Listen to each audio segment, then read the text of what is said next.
Welcome to the Cozy Historian. If you find yourself drifting off before the story ends, that's perfectly fine. Just remember to like and subscribe before you fall asleep. It helps these quiet journeys through time softly continue. And before your eyes grow heavy, tell me in the comments, what time is it where you are, and what's the last thing you did before bed? Tonight, we're taking a soft, nostalgic journey into a holiday tradition woven into the fabric of mid-century American life. So fluff your pillow, pull up your blanket, and let's drift back to the secret life of the 1950s Sears Christmas Catalog. The Wish Book, as families affectionately called it, did not simply arrive each year. It appeared, as though by magic, in mailboxes that became, for a brief season, tiny portals to dreams. Picture, if you can, a quiet suburban street sometime in early autumn. Golden leaves gathering along the curbs, a milk bottle waiting by a door, and somewhere a child watching for the mailman, because today, or tomorrow, or the next day, the most important book of the year might come. The mailbox creaks open, a thick, glossy catalogue slides inside, and suddenly the season has begun. Families would carry it inside like a treasure. The cover gleamed in bright holiday colours, reds, whites, golds, and cheerful illustrations that felt like the very beginning of Christmas itself. Before a single decoration was hung, before the first song was played on the radio, the Wish Book announced the quiet promise of the holidays. Some families placed it right in the center of the kitchen table. Others set it carefully on the arm of a well-worn sofa. Children hovered around it, the way one might gather around a crackling fire, eager and patient at the same time. And soon, the slow page-turning ritual began. The pages were soft, but not too soft, smooth but not slippery. They carried a weight, a pleasant, comforting weight, as if they knew they were holding not simply products, but the beginning of countless dreams. The printing ink had its own gentle, distinctive smell, a mix of paper warmth and something slightly metallic, softened by the passing of time and the touch of small, hopeful hands. Children approached the toy section like an explorer, reaching the edge of a map. There were pages of trains made of shining metal, dolls with painted eyes that seemed almost alive, stuffed animals with coats of fabric that looked impossibly soft, board games, chemistry kits, wooden blocks and cowboy sets. Everything was arranged in tidy rows, photographed with care, glowing with the innocence of possibility. And then came the pencil. Every household had its own pencil ritual. Some used a dull yellow number 2 kept near the kitchen phone. Others used a colored pencil, red or green, adding a bit of holiday charm to each hopeful circle. Parents might make quiet suggestions. Children made bold declarations. But in the end, the circling was a ceremony of its own, a small act of dreaming made visible. Circle, fold the page, go back again, circle something new, circle something again. The Wish Book encouraged lingering. It wasn't meant to be rushed. It invited a kind of slow, cozy thoughtfulness that rarely appears in modern life. Each page turn was a pause, a breath, a moment of soft anticipation. And though the catalogue offered thousands of items, most children knew they would receive only 1 or 2 things, maybe 3 if the year was generous. But the joy wasn't in getting everything.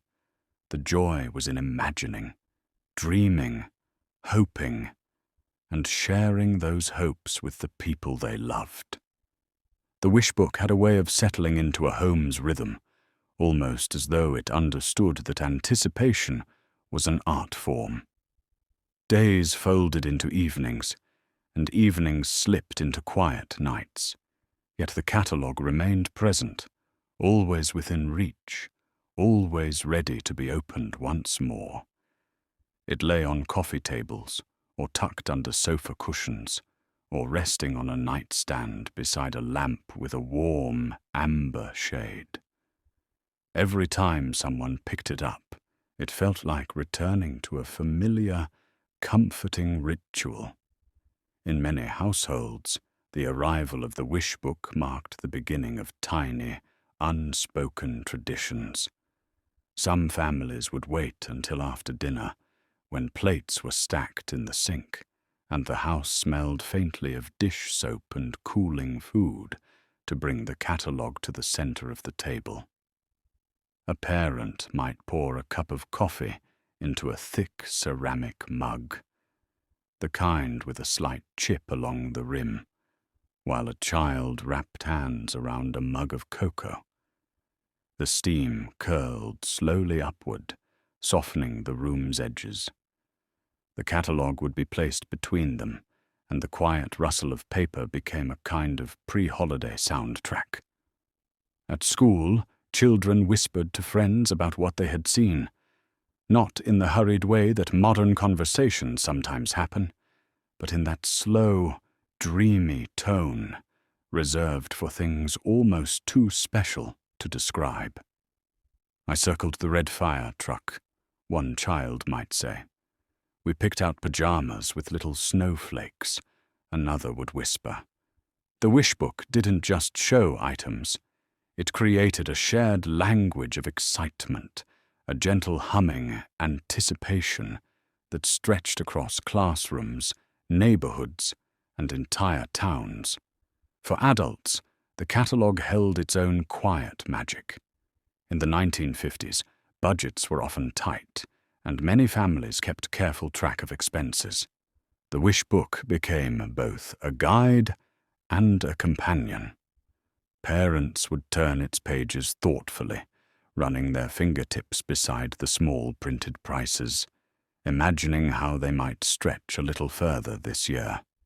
They would fold down corners of practical things, a new set of winter gloves, a warm robe, a pair of slippers lined with soft cotton. These were gifts chosen with love, with quiet intention, shaped by the deep warmth of wanting to give comfort. Some families kept a pencil tucked right into the middle of the catalogue so it was always ready. Circles would appear, then slowly multiply.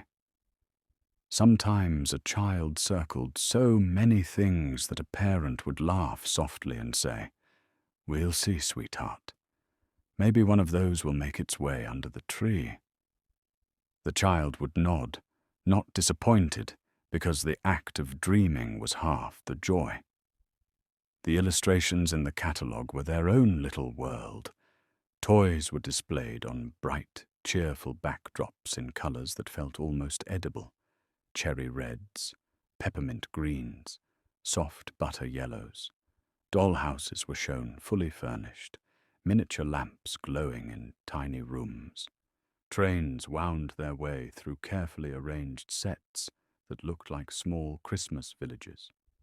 Some children stared at these images for so long that they could remember every detail even years later. And then there were the textures, not tactile, of course, but imagined. A child might look at a doll's hair and be able to feel it in their hands, soft and shiny. A toy truck's metal surface gleamed with such realism that one could almost hear the little clink it would make when placed on the floor. The Wish Book was a sensory experience without requiring touch. It was memory and possibility and longing, all resting between printed pages. In the living rooms of mid-century America, where Christmas decorations were often modest but meaningful, the Wish Book felt right at home. Perhaps a simple wreath hung on the door. Maybe a bowl of oranges and cloves sat on the table, offering a scent that whispered of the season. A small aluminum tree or a real pine trimmed with glass ornaments stood quietly in the corner. In these gentle rooms, the catalogue became a bridge, connecting the early days of autumn to the sparkling glow of Christmas morning.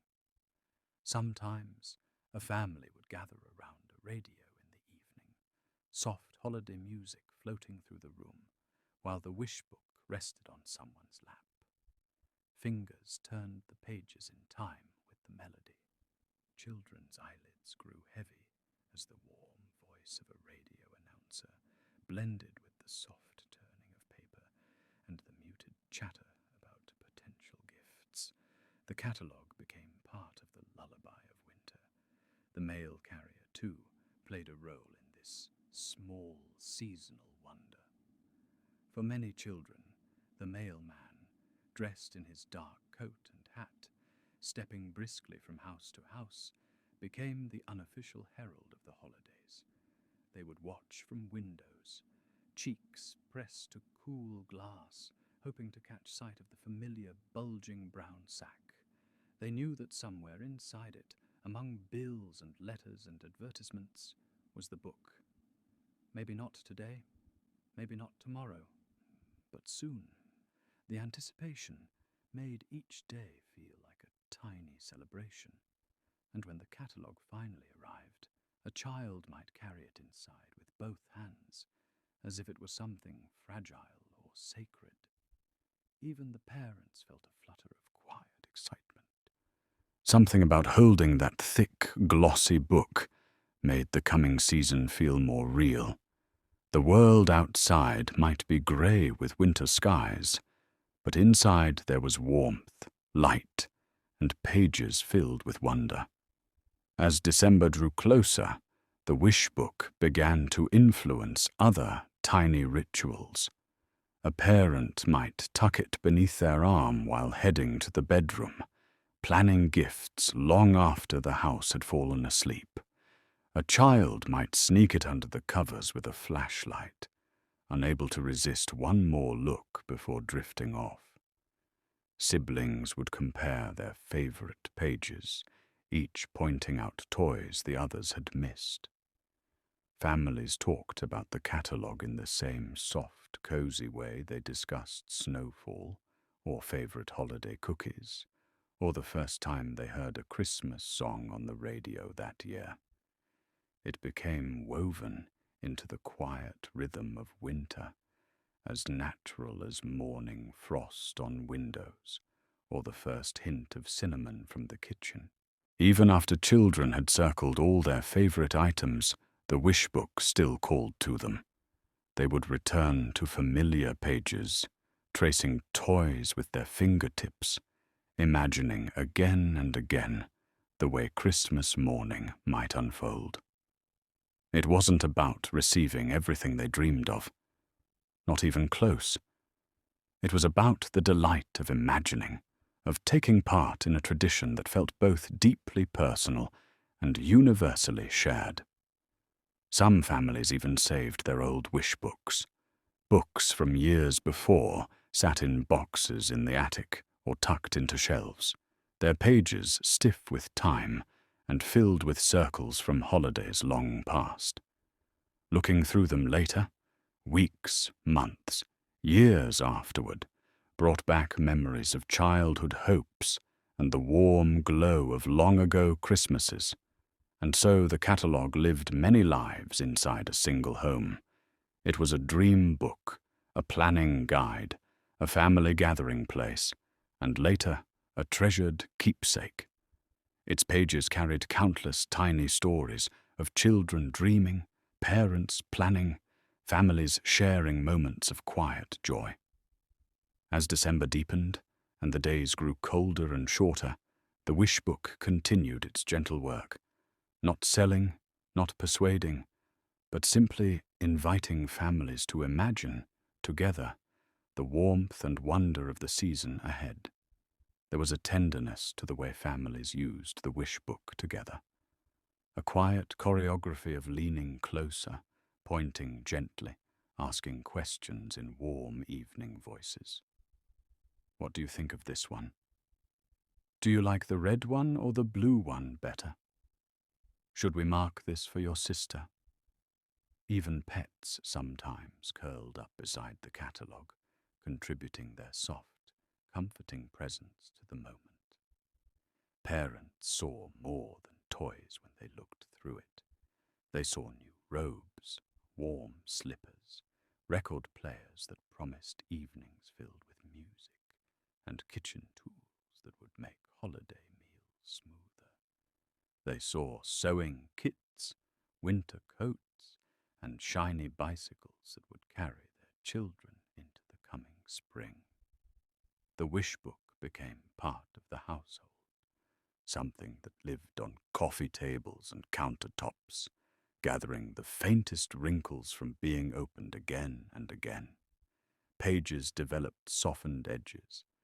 Some creased slightly at the corners. The sections children loved most became worn with affection, their glossy finish fading with every revisit. And yet, as the season progressed, the catalogue remained a constant companion. In evenings lit softly by table lamps, a parent might quietly review the gift ideas they had marked. A child might go back to the same page, running a finger over an image, as if the touch alone could bring it to life. When Christmas morning finally arrived, something magical happened. Even if the exact toys circled in the catalogue didn't appear under the tree, the wonder, the dreaming, the soft anticipation had already done its work. The wish book had given families a shared season of imagination. Years passed, children grew, the world changed, new products arrived, technologies evolved, and eventually, catalogue shopping faded into memory. But for those who lived through the era of the 1950s Sears Wish Book, the emotional landscape remains timeless. The gentle hush of turning the pages, the warm glow of dreaming together, the simple joy of circling something small that meant something big. Tonight, as we drift into sleep, we carry with us a little of that quiet magic. The soft paper, the bright illustrations, the tender moments of a family leaning close, dreaming side by side.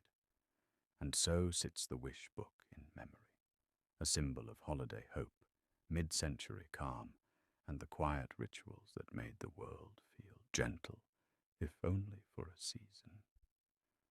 And so, dear listener, as the candles fade and the night deepens, may your dreams be filled with the soft echoes of history. Until next time, sleep well.